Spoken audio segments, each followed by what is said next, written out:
que de dos decisiones económicas que ya están adoptadas, porque así lo ha informado el gobierno, quiero saber cuándo está previsto que entren en vigor. La ampliación del régimen de tierras en usufructo y la nueva ley de cooperativas. Nosotros estamos estudiando el decreto ley 259, que fue el que aprobó entregar las tierras en usufructo. Por el decreto ley 259 se han entregado en usufructo aproximadamente 1.300.000 hectáreas de tierra, aproximadamente, que eran tierras que estaban ociosas o suficientemente explotadas o insuficientemente explotadas. Al decreto ley nosotros le vamos a hacer modificaciones. Las primeras, las más conceptuales: 1, ampliar la cantidad de tierra que se puede entregar. 2, ampliar la cantidad de años del usufructo, prorrogable, porque entre otras cosas tenemos que lograr que se mantenga más tiempo y se mantenga la familia en el campo. Ya dije, el ampliar la cantidad de tierra. Segundo, ampliar el tiempo del usufructo. Tercero, la tierra que nosotros entregamos en usufructo, fundamentalmente el campesino que recibía la tierra en usufructo se asociaba a una cooperativa de crédito y servicio, y ahora en el nuevo decreto estamos diseñando que se pudieran asociar a otras formas organizativas de la productiva, solo por un problema geográfico. Lo más lógico es que se acerque a la que más cerca tiene, valga la redundancia, y también estamos pretendiendo que se integren a fórmulas de producción más sociales, como es la cooperativa de producción agropecuaria y las propias unidades básicas. Todo eso está en estudio, se está escribiendo el decreto ley, el nuevo, la modificación del decreto ley. No te puedo decir exactamente en qué mes va a ser, pero debe ser en los próximos tiempos, debe salir ya las modificaciones del decreto ley, porque todavía nos queda casi más de 1 millón de hectáreas de tierra suficientemente explotadas. Y como dije en la intervención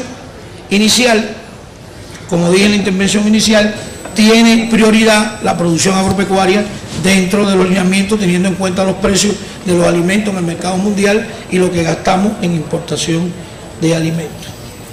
Con relación a las cooperativas, también se trabaja en un nuevo decreto ley. Nosotros debemos hacer un decreto ley porque nosotros hoy tenemos cooperativas en el sector agropecuario y no tenemos cooperativas fuera del sector agropecuario. Y solo les puedo adelantar que hay 36 lineamientos de los 313 lineamientos que hablan de las cooperativas fuera del sector agropecuario. Estamos trabajando en un nuevo decreto ley que debe reconocer el funcionamiento de las cooperativas en actividades no agropecuarias, y estamos trabajando en un decreto que sea el reglamento de esa norma jurídica. Pensamos también que bastante cerca podamos adelantar en ese tema. Y aprovecho para decirles que bajo de las fórmulas no estatales de organización de la producción, nosotros le damos prioridad a la forma cooperativa, porque como tú sabes es una fórmula más social. Hay muy buenas experiencias en América Latina del desarrollo de las cooperativas y en otros lugares, y pensamos que se ajusta a las características de nuestra economía. Lo nuevo es que serán incorporadas en otros sectores que no son exactamente en la agricultura. Es la respuesta. Hola, buenos días. María Starostina, la cadena de televisión rusa RT. Señor viceministro, según varios expertos, el proceso de actualización económica que tiene lugar hoy en día en Cuba tiene muchos rasgos en común con los procesos que se realizaban en Rusia a finales de los años 80, principios de los años 90. Si en realidad el gobierno cubano ha utilizado alguna experiencia de la Federación de Rusia, y si es así, ¿podría eso conllevar algunas modificaciones en el sistema político del país? Bien, el punto de partida se parece al de la economía soviética en su momento, porque teníamos muchos vínculos comerciales con ese país. Nosotros hemos estado estudiando lo que ha hecho todo el mundo en términos de modificación de su modelo económico. Nosotros hemos estudiado la experiencia china, hemos estudiado la experiencia de Vietnam, hemos estudiado la experiencia rusa y de otros países europeos. Lo hemos hecho con el ánimo de aprender y de entender metodológicamente los conceptos económicos y políticos que esos países han aplicado. Lo cual no quiere decir que vayamos a copiar automáticamente lo que hicieron otros. Siempre es válido aprender de todo el que ha hecho algo en el mundo. El error sería copiarlo en automático. De esas experiencias, de lo que ha hecho todo el mundo, nosotros pensamos que son interesantes, pero en Cuba no va a haber una reforma política. En Cuba estamos hablando de la actualización del modelo económico cubano, que haga nuestro socialismo sustentable y que tiene que ver con el bienestar de nuestro pueblo. De cómo se han hecho las transformaciones en economía en otros países, si bien metodológicamente las estudiamos, técnicamente también las estudiamos, tomaremos de eso lo que se ajuste a nuestras condiciones. La respuesta es la siguiente: lo que estamos haciendo es actualizando nuestro modelo económico. No estamos hablando de reformas políticas. Y el lineamiento número 2 dice que el modelo económico reconoce y promueve desde la empresa estatal socialista hasta un trabajador por cuenta propia a pequeña escala, porque tiene como objetivo, como dije ya, desarrollar nuestra fuerza productiva, porque si no preparamos la fuerza productiva en una economía donde hay una demanda de la población y hay una demanda del sector estatal, porque la economía viene creciendo, no con grandes saltos, pero viene creciendo sostenidamente. Hay una demanda en Cuba de las personas y del sector estatal. Y si no somos capaces, nuestra fuerza productiva, de satisfacer esa demanda, entonces tendríamos que importarlo. Y eso es lo que no debe ocurrir. Es decir, resumiendo, te puedo decir, hemos estudiado lo que está haciendo todo el mundo, pero actualizaremos nuestro modelo socialista con características bien cubanas. Lo que se ajuste a nuestras condiciones, lo haremos. Está bien. Buenos días, Rosatania Valdés, trabajo para la agencia de noticias Reuters. Viceministro, el Papa ha dicho que viene, entre otras cosas, a revivir la fe en Cuba. Habla un poquito más alto. Viceministro, el Papa ha dicho que viene a Cuba, entre otras cosas, a revivir la fe, pero también ha propuesto ayudar al gobierno cubano y a Cuba en general a encontrar nuevos modelos que, se ajusten a los tiempos actuales. ¿En qué medida el gobierno cubano está contemplando esta ayuda? ¿En qué medida, si el gobierno cubano lo está contemplando, podría implementarse esta ayuda del gobierno cubano? Y si eso significa que tendrán más espacios, digamos, en los medios, en el Sistema Nacional de Educación, como ellos han venido pidiendo todos estos años. Gracias. Todo el que venga a Cuba a ayudarnos a actualizar nuestro modelo económico, de verdad que venga a ayudarnos y no a imponernos cosas, bienvenido sea. Estamos dispuestos a revisarlo. Hay muchas personas en el mundo que nos quieren ayudar y hay muchas personas en el mundo que nos quieren transmitir sus experiencias, porque tenemos muchos amigos y todos las escuchamos. Todo lo que venga que preserve la unidad de la nación, el socialismo cubano y nuestro desarrollo, bienvenidas sean las ayudas. Una última pregunta acá.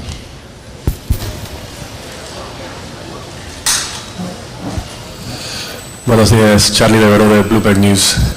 Usted habló de que hay una cláusula que permite para más cambios todavía en estas medidas económicas. Quisiera saber que si nos puede describir algunos cambios que podrían venir, por ejemplo, si se podría aumentar las medidas para permitir empresas de tamaño mediano, cosas así. Gracias. Yo dije lo siguiente. Yo dije que el Congreso aprobó 313 alineamientos y que esos 313 alineamientos es una política aprobada y de hecho es una conceptualización de nuestro modelo. Pero la vida es muy dinámica, extremadamente dinámica, y lo que usted aprueba hoy, mañana le pide otro cambio. Entonces por eso el Congreso dijo: la Comisión Permanente de Implementación y Desarrollo de Lineamientos tiene la facultad de proponer nuevos lineamientos y tiene la facultad de proponer cambios a los lineamientos actuales, porque estamos montados en un dinamismo muy grande. Ustedes eso lo saben. Y lo que no queríamos era enmarcarnos en que lo que el Congreso había aprobado como propuesta de lineamiento fuera algo estático y que eso fuera aprobado, y eso es lo que no se mueve. En ese sentido fue que dije que se pudieran incorporar nuevas medidas. Nosotros hemos ido desarrollando, por ejemplo, el trabajo por cuenta propia, e incluso hemos autorizado que todos los trabajadores por cuenta propia pueden contratar fuerza de trabajo. Nosotros reconocemos ya trabajadores por cuenta propia que tienen 5, 6 y hasta 7 personas que emplean. Eso se sabe. Por los primeros 5 no se paga impuesto por la utilización de la fuerza de trabajo. Y a partir del 6º se empieza a pagar impuestos por la utilización de la fuerza de trabajo. Porque también hay un lineamiento que dice que la actualización del modelo económico nuestro no permitirá la concentración de la propiedad. Fíjate que nosotros en la agricultura damos la tierra en usufructo. No le vendemos la tierra a los campesinos. La tierra, el Estado es el dueño y nosotros le entregamos la tierra en usufructo. Y ahí viene lo que yo expliqué de la propiedad como propiedad y la propiedad como gestión. Tenemos que lograr que el campesino haga producir la tierra como si fuera de él, aun cuando sea el Estado el propietario de la tierra. Porque yo creo que si permitiríamos vender la tierra, los que tengan mayores resultados le van a comprar la tierra a los que tienen menos resultados. Y estaríamos hablando en corto tiempo de un tema del latifundio en la agricultura en Cuba. Y ya los cubanos vivimos qué cosa es el latifundio ante el año 59. La expresión de nuevas medidas está enfocada en el entendido de que tenemos que ser dialécticos con las transformaciones que se van haciendo.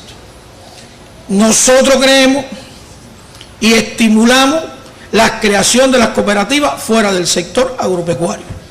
Y realmente nos parece que es un modelo, un actor económico que se parece más a las condiciones nuestras que otro tipo de propiedad, aunque no se descartan.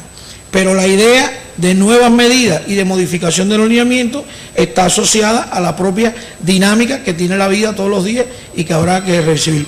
Hay compañeros que han dicho, a esta altura a lo mejor un lineamiento se hubiera escrito de manera diferente, ha pasado un año y todo eso tenemos que irlo estudiando. Una más.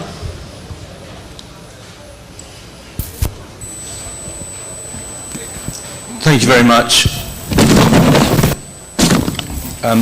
Ian Pound from BBC. Can I ask, you were talking about how you'd consulted the people about economic reforms. Why not also consult the people about political reforms? Hace falta alguien que diga. Quería hacerle una pregunta. Primeramente quería conocer cómo ustedes han consultado a la población respecto de las reformas económicas. Y en ese mismo sentido quería conocer cómo serían las consultas para introducir reformas políticas. Bien, ya dijimos que no iba a haber reforma política, que lo que estamos es actualizando nuestro modelo económico. En eso tenemos que ser categóricos. Y la respuesta a la primera pregunta es, nosotros cuando se hizo el primer proyecto de lineamientos para actualizar el modelo económico, se escribieron 295 lineamientos. Y al final el Congreso aprobó 313. Y los 295 lineamientos se publicaron, salieron en la prensa y se discutió con toda la población en los centros de trabajo, en los barrios, en las estructuras políticas de los que eran militantes del partido y la juventud, y eso tuvo una aprobación mayoritaria. Solo decir que de los 295 lineamientos que se circularon a la población inicialmente como proyecto, de las opiniones de la población se modificó el 65% de los lineamientos. Por diferentes formas. Las personas tuvieron preocupaciones, no entendían, tuvieron dudas, propusieron nuevos lineamientos, propusieron cambiar lineamientos. Entonces tú te podrás imaginar un proceso masivo de 295 lineamientos donde participaron más de 8 millones de personas. Por supuesto, en eso hay un doble conteo de los que participan, porque a mí me tocó participar por mi centro de trabajo, me tocó participar por el lugar donde vivo. En los 8 millones hay doble conteo, pero no hay manera de ir separando y llegar a una participación neta.